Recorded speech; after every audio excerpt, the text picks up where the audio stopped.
my name is Gary Lewis, and welcome to today's exciting episode of Homicide Hunter.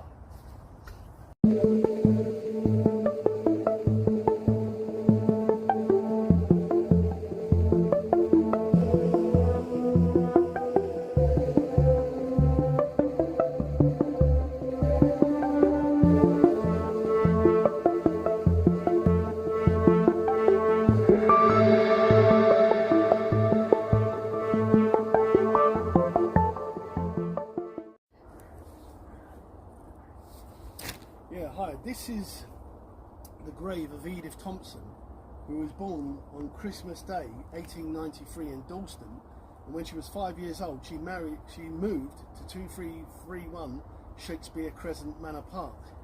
She went to school in the local area, and when she was 16 she met a chap called Percy Thompson. They were engaged for 6 years and they got married in January 1916 at St Barnabas Church. And then they moved to Retreat Road, Westcliff-on-Sea. They came back to live in the local area, Kensington Gardens 41, in Ilford in 1920, and things weren't going well in the marriage. And in 1921 they took in a lodger called Frederick Bywaters, who started an affair with Edith Thompson. He was a merchant shipman, a sailor in the merchant navy, and in the times that he was sailing abroad they exchanged love letters between him and Edith. Her husband wouldn't give her a divorce, and things were very toxic in the marriage. And then one night Frederick Bywaters took matters into his own hands. On the night of the 22nd of October 1922 he attacked Percy Thompson with a dagger, killed him, and Edith Thompson went on trial at the Old Bailey. They were both found guilty on the 10th of December 1922, and Edith Thompson was sentenced to hang. Basically, she was found guilty on the love letters that she sent to Frederick Bywaters. On the morning of the 9th of January 1923, at Holloway Jail, a crowd of 1,000 people gathered. Edith would get a last-minute reprieve. It never came. And on the morning of the 9th of January 1923 at Holloway Prison, John Ellis, the executioner, pulled the trapdoor on Edith Thompson. And they said that as she fell, blood came out of her vaginal passage because she was pregnant. And she was then buried in the burial grounds of Holloway Prison, exhumed in 1971 to Brookwood, and exhumed again, so that on the 22nd of November 2018 she was finally laid to rest here with her mother and father. Ethel Jessie Graydon, who died in 1938, and her father William Eustace Graydon, who died in 1941. His express wish that she be with the family. And last year Dominic Raab, the Justice Secretary, received a notice from Rennie Weiss for a posthumous pardon for Edith Thompson, and recently that was turned down because he said no nude evidence has come to light. But at least, although Edith died, and I would say on a not guilty verdict that you would find today, but at least now she rests in peace with her family here in the City of London Cemetery.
victims of Jack the Ripper. This is the first one, Mary Ann Nichols, known as Polly Nichols, born in August 1845 in Dean Street, Soho, married a printer called William Nichols in 1864, and they had 5 children.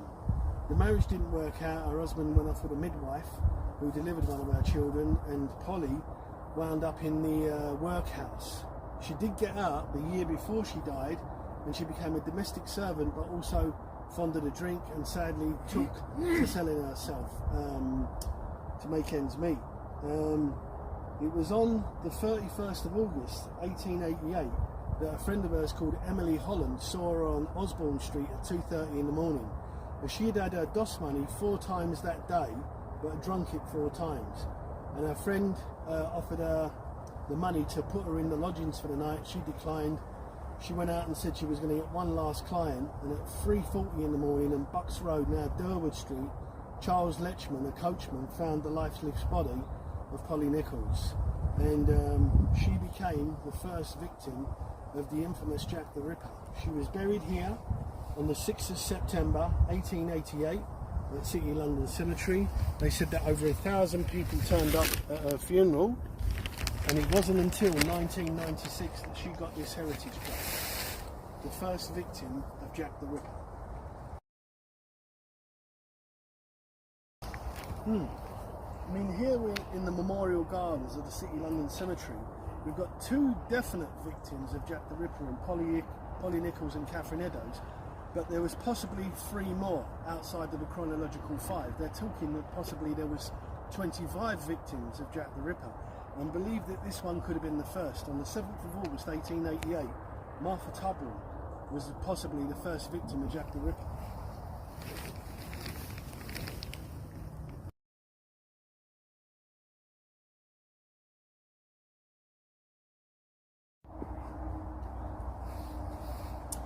Yeah, I mean, being here in the City London Cemetery, obviously we've just been to the grave of Polly Nichols, but over there we've got Martha Tabram, who said possibly could have been a victim of Jack the Ripper, and 2 more here, Emma Smith and Annie Millwood, and they've only had their plaques put here in the cemetery in the last 4 months. So 2 more possible victims of Jack the Ripper here at City London. 2 definites, 3 possibles, accounted to the hands of the infamous serial killer Jack the Ripper.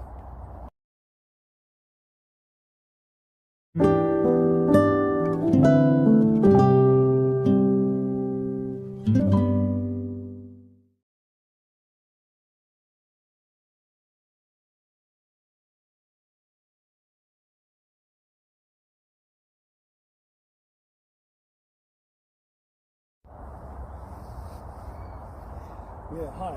We're at the grave here of known as the Elephant Man, Joseph Merrick, who was born on the 5th of August 1862 in Leicester, born a perfectly normal child. His mother was Mary and his father was Joseph. And they said at the age of 5 years old, growth started developing on his face. By the time he was 11 in 1879, his mother died, and then his father remarried, and his stepmother Emily didn't like Joseph Merrick. He was sent out to work at a cigar shop, and they said he found the work difficult because one of his hands, his fingers was 5 inches long. And by 1879 he ended up in the workhouse, and then he read about a travelling freak show which he joined in 1884, run by Sam Tor. In 1886 he was then in a penny gift gaff shop on the Whitechapel Road working for a guy called Tom Norman, and that's where Dr. Frederick Treves first encountered the Elephant Man. He examined him, put him on display to the Royal Pathological Society, and then Joseph Merrick again went abroad, but he was robbed by his owner, and he made his way back to London on the boat train from Ostend to Harwich, and then eventually he arrived at Liverpool Street and was picked up by the police. Frederick Treves took him in at the London Hospital, and then he became a permanent patient, a permanent resident of the London Hospital. He lived in 2 rooms in Bedstead Square for the last 4 years of his life. And then they said on the 10th of April 1890 he tried to sleep like a normal human being, put his head back, he broke his neck and died of asphyxia. So what we're actually seeing here that when his autopsy happened, his brain was preserved, his skeleton was preserved and still displayed to medical students, but what was left over is soft tissue, heart, liver, lungs, spleen, genitals. That's what they buried here on the 24th of April 1890, put into a pauper's grave, and then this was discovered 5 years ago by a Leicester journalist under the name Vigor.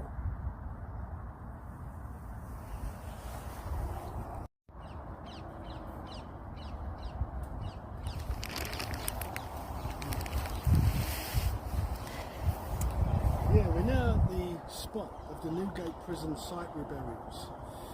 Newgate prison was shut down in 1903, so they exhumed 1,000 people from the Newgate prison site and put them into 50 bags, and basically 50 bags of human remains went down this spot.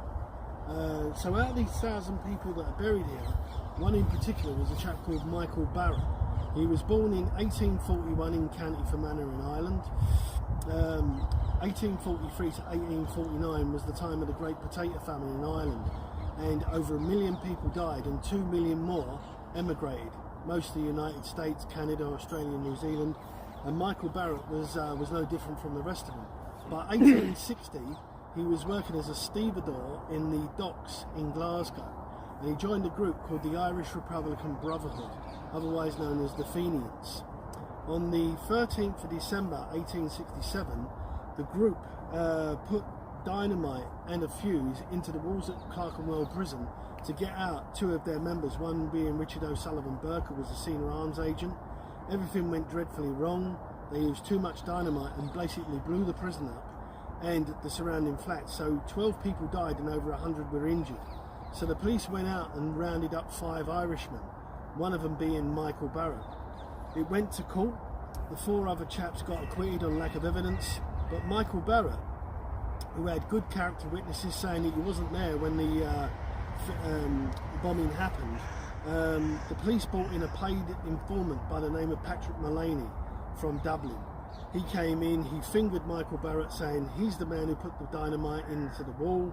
I saw him do it," and the jury went out and deliberated. They came back with a guilty verdict.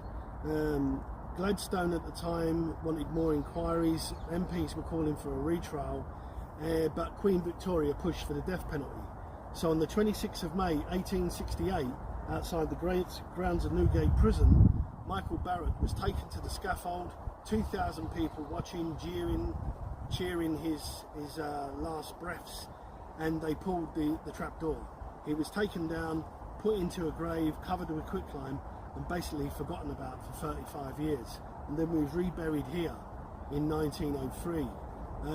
I was here a couple of years ago with the chaps called the Fenians, and they also are trying for a posthumous pardon for Michael Barrett. We're now at the grave of Elizabeth Ann Everest.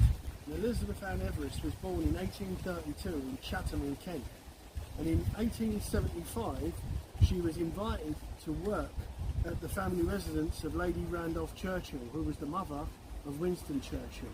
So Elizabeth Ann Everest was the nanny to Winston Churchill and his brother Jack, and then sadly she was dismissed from the family in 1893 after 18 years loyal service, and she went back in 1894 to live with her sister in Finsbury Park, and sadly she died in July 1895 in Finsbury Park.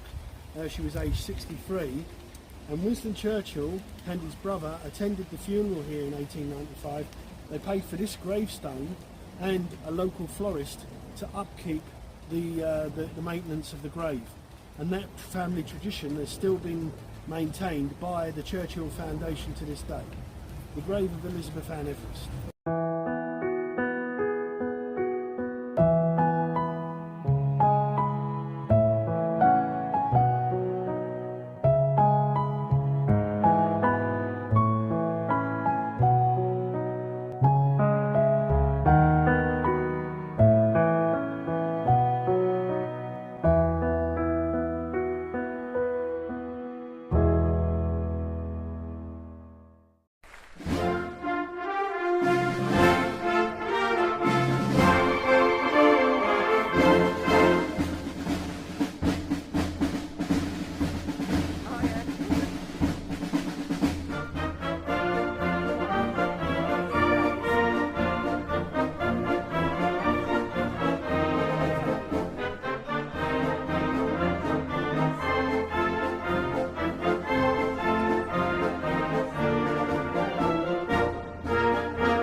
centre of Manor Park Cemetery, and we're at the grave of Joyce and Ronald McQueen. And this was the parents of the fashion designer Alexander McQueen. Alexander McQueen was born in Lewisham in 1969, but lived the early part of his life in Stratford. He lived at 11 Biggerstaff Road from 1971 to 1987. He attended Carpenter's Road and Rokeby School, and then he went to work at Taylor's at Savile Row, and then got into the fashion industry. By 1992 he had his own fashion label. He also worked for Givenchy, he worked for Gucci, and by the time he was nearly 40 years old, this guy was a multi-millionaire, and he owned offices in Milan, Los Angeles, New York. Kate Middleton's wedding dress was made by him, Beyonce, David Bowie, Kate Moss. The list was endless of who this guy, you know, they were buying his fashion. Tragically, his mother Joyce died in 2010, in October of 2010, and the night before her funeral, Alexander McQueen sadly took his own life. He was only 40 years old, and his mother was laid to rest here in October 2010. She was a school teacher, and his father, Ronald McQueen, who died in 2012, was a London black cab driver. Alexander McQueen had 3 brothers, 2 sisters, so this was their final resting place here in Manor Park Cemetery.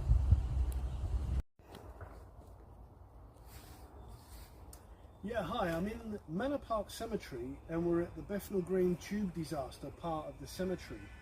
This has only been recently discovered on the history route that they've put here into the cemetery. On the night of the 3rd of March 1943, at 8:15 in the evening, people heard the air raid sirens go off, but there wasn't a single German bomber in the sky. It was actually a Z battery using anti-aircraft rockets. People panicked, started making their way down to Bethnal Green Tube Station. One person fell over, the rest followed. It resulted in 173 people dying, being crushed to death, 62 of which were children. And they made a film about it a few years ago called It's a Lovely Day Tomorrow. But apparently the casualties were sprawled out on the Bethnal Green Road and the Cambridge Heath Road, and paramedics and doctors turned up from 8 different hospitals in London to take the casualties to hospital. But the first person on the scene was an off-duty police officer called PC Penn, and he went in several times pulling the injured and the dying out, and until he was overcome, and until the emergency services turned up. They're remembered every year in Bethnal Green. On the Cambridge Heath Road, there's the Stairway to Heaven, dedicated to the 173 people who lost their lives. It was the worst civilian disaster of World War II, and Winston Churchill had it covered up for 40 years. The truth was not known, but now we know the truth. Here is the truth.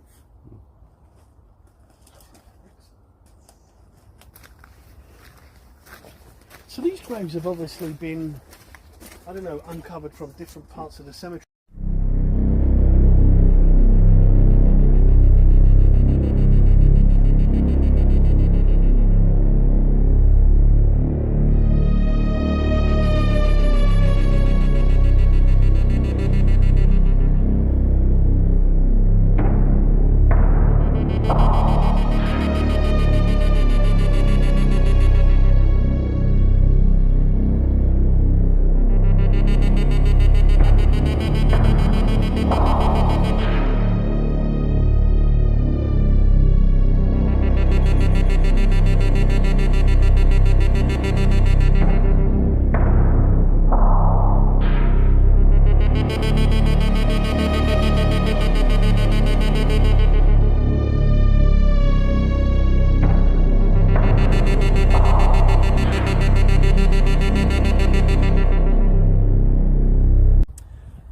Today's episode of Homicide Hunter is ending here at Manor Park Cemetery, and this is a new grave to the second victim of Jack the Ripper.